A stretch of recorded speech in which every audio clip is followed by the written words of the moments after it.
जय जगन्नाथ केमिति अछन्ति आपण माने मु स्नेहा स्नेहास डेली लाइफ को आपण मानकु स्वागत। आपण माने एठी देखि पारुथिबे मु गोटे आज मशरूम रे गोटे यूनिक रेसिपी तयारी करछि।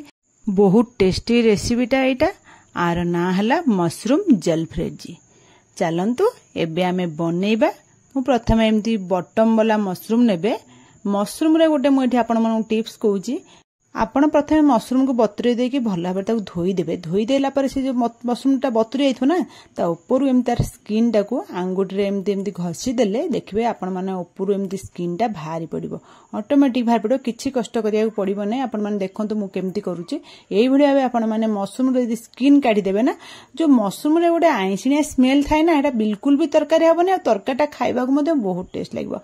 आपण माने एई भली टाइप रो करिके देखंतु थरे मशरूम रो सब जांको एमती भार करिके देखिबा आ करिके मते निश्चय कमेंट माध्यम रे जणिबे। देखंतु एठी मु सब जांगा मशरूम को बाहर कर देई ता ऊपर स्किन गुडा काढी देई ताको एमती स्लाइस करिके मशरूम काट देछि। पियाज दुईटा बड़ स्लाइस कर देछि। टमाटर दुईटा स्लाइस कर देछि। आ कंचा लंका 4-5टा स्लाइस कर देछि। तापर मोर ग्राइंडिंग जार ने तापे मसला रेडी करछि। धोळा सोरिष गोटे चामच आउ हमर पोस्तो 2 चामच। मने रखंतु धोळा सोरिष गोटे चामच पोस्तो 2 चामच आ कोला सोरिष रो गोटे चामच नेबे। नै कि ताको आगे सुखिला रे पानी बिल्कुल देबेनी।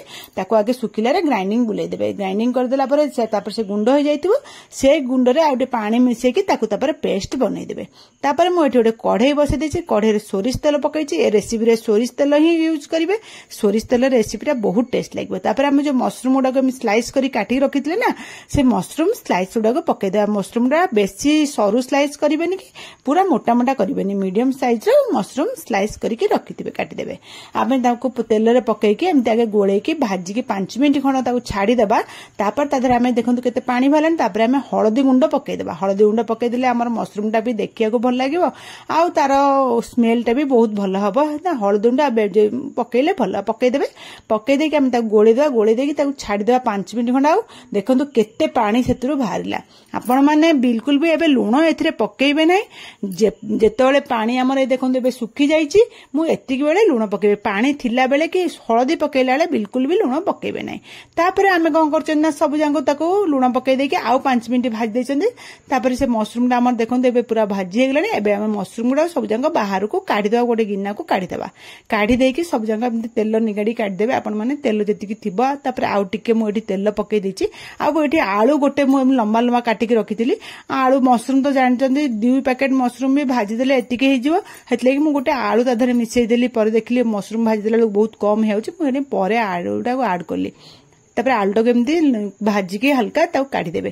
तापर फेर सोरिष तेल से कढ़ई रे पकेबे। आ एठी मन रखंतु कोला जीरा ही पकेबे। कोला जीरा छडा आ किछि पकेबे नै। कोला जीरा ही पकेले ता फ्लेवरटा बहुत बढ़िया आसीबो।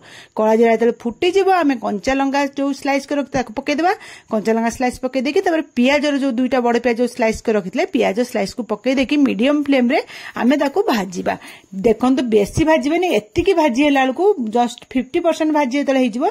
आमे तादर टमाटो पके देबा। जो टमाटो 2टा जो स्लाइस करी काटी रखितले से 2टा अंग टमाटो पकै देबे। टमाटो पकै देके आमे ताको भाजी दबा। टमाटो तेल भाजी देबा। टमाटो तेल भाजी हे जिवो टिके माने जस्ट 5 मिनिट खंड आमे एते लूण पकै देबा। काहे कि ना हमर टमाटो टिके भाजी हेबा पई माने लूण पकै देले शीघ्र भाजी हे जिवो। सेति पई आमे टमाटो रे लूण पकै देले शीघ्र लूणटा टमाटो दबी जिवो। सेति पई लूण पकै दिन। तापर आमे लंका गुंड पकैचे।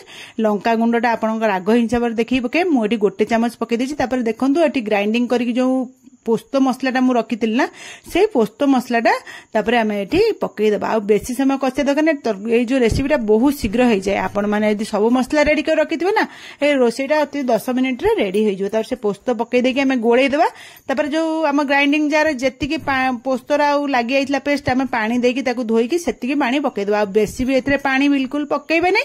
एतिकी पानी दे ही हमर रोसे हे जिवो। ताको पकै के आमे गोळै की छाड़ी देबा 5 मिनिट खण फुटिया बे। जब फुटी जिवो आमे भाजी रखिथिबा जो छतु आलू रो भजाटा को आम ये पकईदे पकईदे गोलेवा गैस मीडियम फ्लेम रखी भल भाव गोले की घोड़े की आम छाड़ीदेवा 5 मिनिट पर देखो केते पानी ताधर बाहर आम छतुरे पानी भी बाहर ना आम लुण पकई देचे आलू पकईले जी पानी बाहर से ही आम सब जाक यहाँ सीझीज आलू गुड़ा देखो आलू गुड़ा मुझे चेक करके आपने देखुची 80% 90% आम आलू सीझीगला आउ 5 मिनिट आम एमती घोड़े छाड़ीदेवा 5 मिनिट पर मुझे देखुचे आम तरकारी रेडी हो गला देखो मुझे धनिया पत्र पकईदेली धनिया पत्र पकईदेले बहुत टेस्ट लगे धनिया पत्रटा पकईदेवे पकईदेला ये मुझे गोटे सिक्रेट मसला कहूँ आपण मान पाखे जो मैगी मैजिक मसला थी से गोटे अध पैकेट खंड पकईदेवे आपण माने मैजिक मसलाटा बिल्कुल भी स्किप करेंगे नहीं एटा निश्चय पकेबे एटा ही पकईले तरकारी आमर बहुत टेस्ट लगे छतुटा आपण माने जानि भी पारिबेनी एभला छतु आपण